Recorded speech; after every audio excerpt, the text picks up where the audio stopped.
Pemirsa, diduga kesal dititipkan anak oleh mantan istrinya. Seorang pria tega menganiaya mantan istri dan melempar anak kandungnya di Kabupaten Takalar, Sulawesi Selatan. Ya, akibatnya korban mengalami luka memar di punggung, bibir hingga di kepala.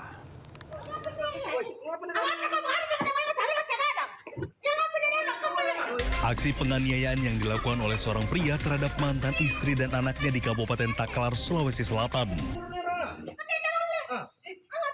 Pelaku memukul wajah, punggung, serta kepala mantan istrinya hingga mengalami luka. Tidak hanya itu, pelaku yang emosi bahkan tega melempar anaknya yang masih balita dan menendang salah seorang warga yang berusaha memberikan pertolongan.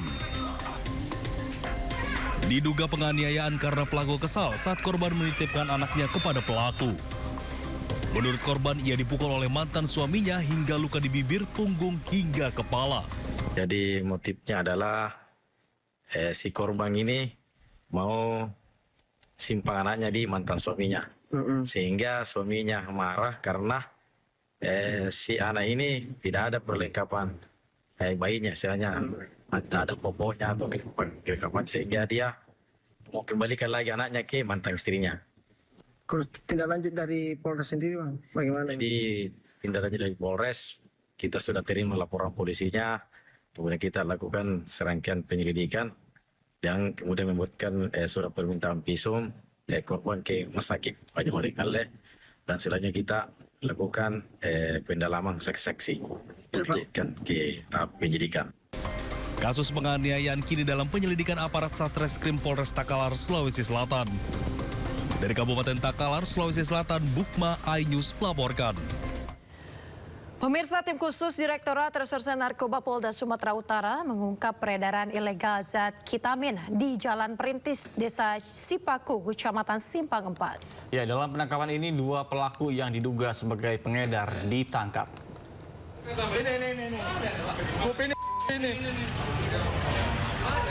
Tim khusus Direktorat Reserse Narkoba Polda Sumatera Utara meringkus 2 pria diduga pengedar di 2 lokasi berbeda.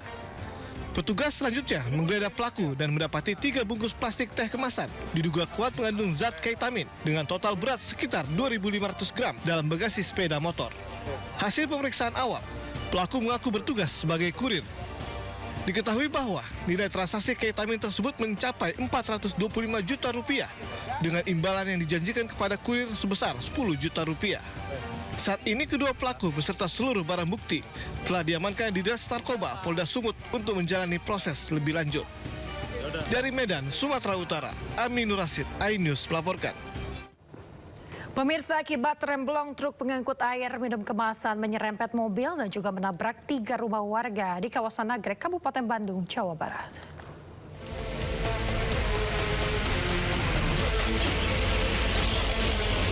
Sebuah truk pengangkut air minum kemasan menabrak 3 rumah warga di Jalan Cagagak Nagrek, Kabupaten Bandung pada Kamis sore. Diduga truk mengalami gagal fungsi rem. Kecelakaan berawal saat truk pengangkut air mineral kemasan melaju dari arah Bandung menuju Garut. Saat menuruni kawasan Nagrek, fungsi rem truk tersebut terganggu karena beratnya muatan. Truk sempat menyerempet mobil minibus hingga akhirnya terhenti dan menabrak 3 rumah warga. Tidak ada korban jiwa, namun supir harus dibawa ke puskesmas karena mengalami sesak nafas. Sementara 3 rumah milik warga mengalami kerusakan. Kurang berfungsinya rem sehingga menabrak kendaraan yang di depannya itu expander yang kemudian terserempet ke arah pemukiman ke rumah dan sehingga terjadi tergulingnya kendaraan bus tersebut. Guna mengevakuasi badan truk, petugas kepolisian menerjunkan 1 unit derek dan mengalihkan arus lalu lintas. Dari Kabupaten Bandung, Jawa Barat, Yuan Pangestu, iNews melaporkan. Kita ke informasi berikutnya, pemirsa. Isak tangis warnai kedatangan jasad Syafiq Ridan Ali, pendaki asal Magelang. Ya, jenazah korban langsung dibawa ke Magelang untuk dimakamkan.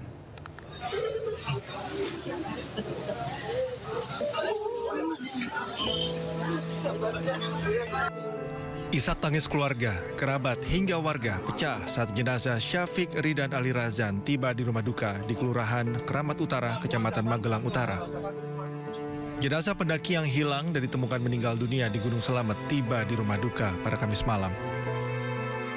Jenazah Syafiq pun langsung disolatkan di masjid setempat sebelum dimakamkan.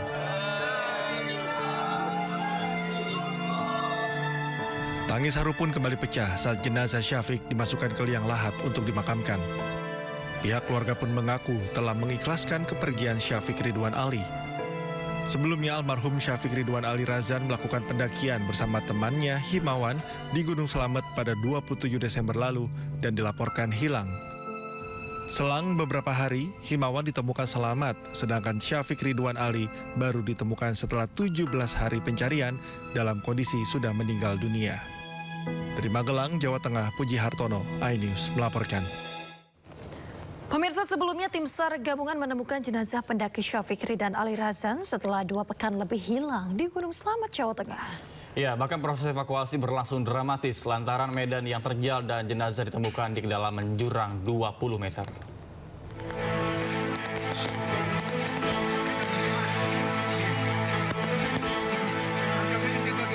Proses evakuasi jenazah Syafiq Ridwan Ali Razan berusia 18 tahun, pendaki yang hilang ditemukan meninggal dunia di puncak Gunung Slamet ini berlangsung dramatis. Titik penemuan jenazah berada di kawasan Watu Langgar, sebuah area di dekat puncak Gunung Slamet dengan ketinggian mencapai 3.150 meter di atas permukaan laut. Tim SAR gabungan terpaksa mengalihkan jalur evakuasi melalui jalur Gunung Slamet Kabupaten Purbalingga demi mempercepat proses penurunan jenazah Syafiq Ali. Tim gabungan bahu-membahu mengevakuasi pemuda asal Magelang dari kedalaman jurang 20 meter dengan medan yang terjal. Dalam proses evakuasi penurunan jenazah, tim SAR harus berhadapan dengan kemiringan lereng yang sangat curam, serta kondisi tanah dan batuan yang licin dan mengharuskan tim SAR menggunakan peralatan teknikal lengkap. Tim Liputan iNews melaporkan. Pemirsa, pasca viral menjadi korban pengeroyokan oleh siswanya, guru sekolah menengah kejuruan negeri 3 di Desa Berbak, Kabupaten Tanjung Jabung Timur, Jambi membuat laporan ke Polda Jambi. Ya, selain menderita sejumlah lebam, korban juga mengalami trauma.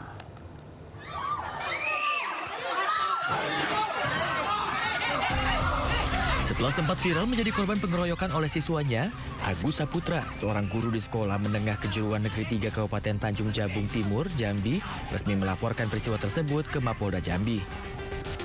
Didampingi oleh kakaknya, sang guru pun menjalani pemeriksaan atas laporannya selama 4 jam atas kejadian pengeroyokan yang menimpanya. Pihak korban juga mengklarifikasi terkait senjata tajam yang dibawa. Menurutnya hal itu dilakukan untuk mengamankan diri dari serangan para siswa. Korban sendiri menderita sejumlah lebam dan mengalami trauma akibat peristiwa pengeroyokan yang dialaminya.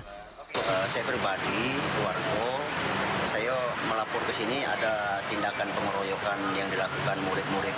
Setelah kejadian pengeroyokan itu, adik saya, Agus Saputra itu lari ke ruangan yang memang di situ SMK ada yang kelas pertanian atau gimana gitu. Di situ ada arit atau celurit. Dia mengamankan diri itu, Bang. Versi dia mengamankan diri. Sementara murid-murid itu sudah nggak terkendali. Alasan biar orang itu bubar, biar jangan sampai mendekat. Sementara dia pakai itu, murid-muridnya tetap melempar. Sebelumnya, Polres Tanjung Jabung Timur bersama Dinas Pendidikan terkait juga telah melakukan mediasi atas insiden ini. Mediasi berakhir buntu lantaran tak dihadiri oleh guru yang menjadi korban pengeroyokan. Dari kota Jambi, Adrianus Susandra, iNews melaporkan.